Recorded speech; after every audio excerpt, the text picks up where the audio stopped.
Some surprises are great. Going to a surprise birthday party, getting a surprise bonus on your check, hitting that blind shot onto an elevated green when you were playing golf last weekend and walking up to the green and seeing that ball about 6 inches from the pin, those surprises are great. But if you're anything like me, when you're making a big financial decision like buying a house, surprises are the last thing that you want. I want to help you move smart by not being surprised by the cost of buying your next home.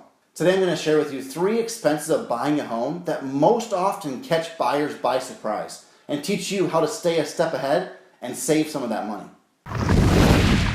The first surprise that catches buyers by surprise is the cost of inspections. When you enter into contract on a home, you have a period of time, usually called an option period, to get a home inspected to make sure that the home is in good sound condition and that you want to move forward and purchase that home. A home inspection, termite inspection, and foundation inspection are all usually ordered by a buyer, and together they can amount to about $400 to $500 out of your pocket. Some buyers that I encounter aren't really anticipating that cost, and that can come as a big shock. To move smart, you need to be prepared for the cost of those inspections, and I would recommend having an inspector lined up who you trust and already know what the cost of those inspections is going to be. A second common surprise cost for home buyers is the cost of a survey.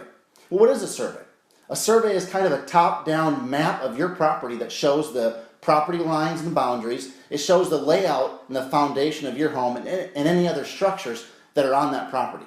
Your lender will usually require you to have a survey for the property that you're purchasing.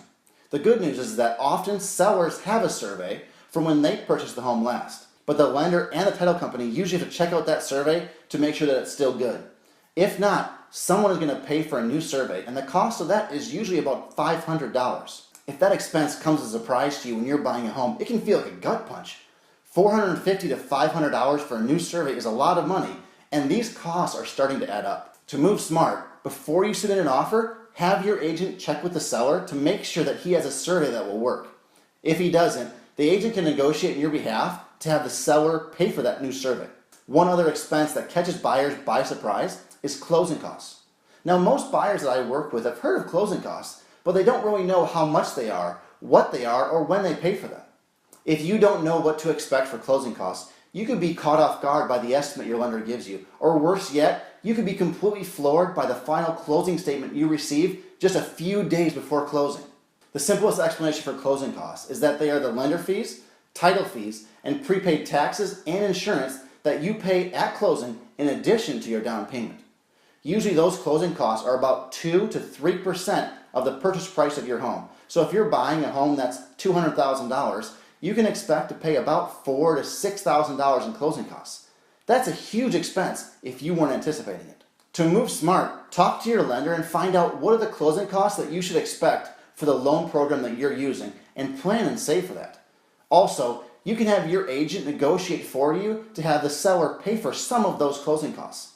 That can save a lot of money. In fact, there are some costs that usually a seller expects to pay for, but you could end up paying for yourself if you don't negotiate your contract the right way.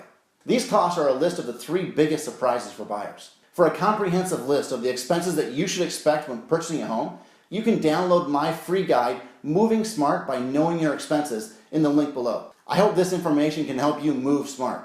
If you live in the Austin area and are considering making a move, contact me and I'd love to show you how I can help you move smart.